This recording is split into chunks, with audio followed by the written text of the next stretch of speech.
Bonjour, j'espère que vous allez bien. Vous vous demandez ce que vous feriez s'il ne vous restait que quelques semaines à vivre? C'est la question terrible que se pose le personnage de Victor Hugo. Aujourd'hui, on va décortiquer ensemble ce chapitre essentiel pour ta compréhension de l'œuvre. Si tu as déjà regardé nos vidéos sur le premier et le deuxième chapitre, tu sais déjà où on en est dans l'histoire. Mais même si tu débutes, reste avec moi, tout va devenir clair. Allez, c'est parti! Alors, remettons-nous dans le contexte. Notre condamné a vécu des moments terribles. D'abord, le procès et la condamnation à mort. Ensuite, le transfert brutal vers la prison de Bicêtre. Et maintenant, le chapitre 6. Ça fait 5 semaines qu'il est seul dans sa cellule. 5 semaines où une seule idée tourne en boucle dans sa tête. La mort. Et dans cet état mental, il va prendre une décision très importante. Avant d'analyser, identifions bien ce texte. Le genre, c'est un roman à thèse. Ça veut dire quoi? Que Victor Hugo ne raconte pas juste une histoire pour divertir. Non, il veut défendre une idée. Il est contre la peine de mort. La forme, c'est un monologue intérieur. Le narrateur parle à lui-même. Il se dit « je me suis dit ». C'est une sorte de débat qu'il a dans sa tête. Le type de texte, il y a 2 aspects. D'un côté, c'est descriptif.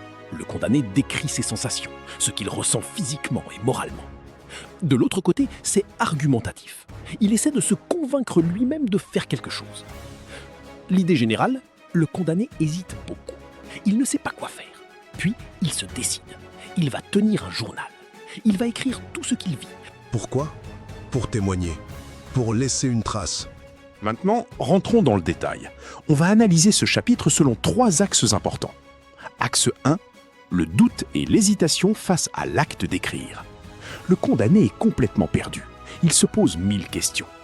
L'obstacle physique d'abord, il dit qu'il est pris entre 4 murailles de pierre nues et froides. Tu vois l'image? C'est une prison totale. Pas de liberté, pas d'horizon, juste 4 murs qui l'enferment. L'obstacle mental ensuite, son cerveau est flétri et vide. Flétri, ça veut dire abîmé, desséché, comme une plante qui meurt. Vide, parce qu'il est obsédé par l'idée de la mort. Il ne peut plus penser à autre chose. L'indécision, enfin. Il y a plein de questions rhétoriques dans le texte. Une question rhétorique, c'est une question qu'on pose, mais à laquelle on ne répond pas vraiment ou dont la réponse est connue.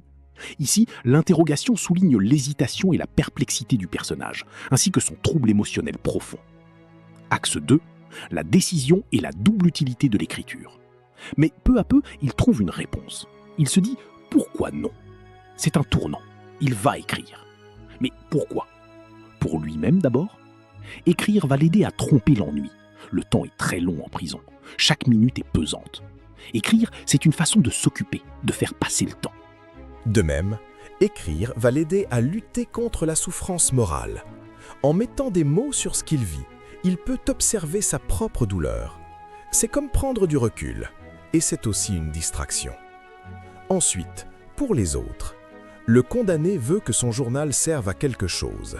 Il veut révéler l'agonie invisible de l'esprit. La vraie souffrance, ce n'est pas seulement la guillotine, c'est tout ce qui se passe avant, dans la tête du condamné. Cette torture psychologique invisible, une torture qui dure des semaines. Enfin, il veut rendre la main des juges plus légère à l'avenir. Il espère que son témoignage fera réfléchir, que les juges hésiteront avant de condamner quelqu'un à mort. Axe 3, l'arsenal stylistique. Victor Hugo est un grand écrivain. Il utilise des techniques littéraires très efficaces. Voyons lesquelles. Les champs lexicaux d'abord. Il y a 3 grands thèmes dans le vocabulaire. La souffrance et l'agonie, angoisse, terreur, torture, douleur, pensée agonisante.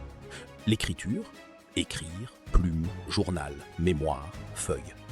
La condamnation, châtiment, arrêt de mort, couteau triangulaire, loi. Ces champs lexicaux montrent bien les 3 préoccupations du condamné. Les registres littéraires ensuite. Victor Hugo utilise 2 registres dominants pour nous toucher émotionnellement. Le registre pathétique, l'objectif, susciter la pitié du lecteur, nous faire ressentir de la compassion pour le condamné. On ressent l'augmentation de sa souffrance. Le registre polémique, l'objectif, dénoncer violemment l'hypocrisie d'une justice aveugle, attaquer ceux qui prétendent tuer sans faire souffrir le corps, tout en détruisant une intelligence et une âme. Les figures de style, enfin. On en cite notamment la personnification. La mort devient un monstre vivant qui tyrannise et contrôle l'esprit du narrateur. Cette idée fixe qui me possède. La mort n'est plus un concept abstrait. La périphrase. Victor Hugo désigne la guillotine sans jamais la nommer. La chute verticale d'un couteau triangulaire. Cette description froide, implacable, précise et mécanique insiste sur la froideur de l'exécution. La synecdoque. Jeter une tête qui pense. L'être humain est réduit à une tête. C'est une façon de dénoncer la déshumanisation de l'exécution. L'antithèse. Victor Hugo oppose deux types de souffrance. Qu'est-ce que la douleur physique près de la douleur morale? Il montre que la vraie torture de la peine capitale est psychologique, pas physique. En conclusion de notre analyse, il faut voir une chose essentielle. L'acte d'écrire opère une transformation fondamentale. Le condamné n'est plus un simple objet passif aux mains de la justice. En convertissant son agonie en enseignement, Victor Hugo lui restitue sa dignité humaine. Son journal devient l'arme ultime, un plaidoyer universel pour l'abolition de la peine de mort. Et voilà, tu as maintenant l'essentiel pour comprendre le chapitre 6. N'oublie pas. Ce texte est fondamental. C'est là que le condamné décide d'écrire. Le début de son témoignage. Si cette vidéo t'a aidé, n'hésite pas à liker et à partager avec tes amis. Ensemble, on va tous réussir. Et n'oublie pas de regarder nos autres vidéos sur les chapitres précédents. Allez, courage! Tu es capable! À très bientôt!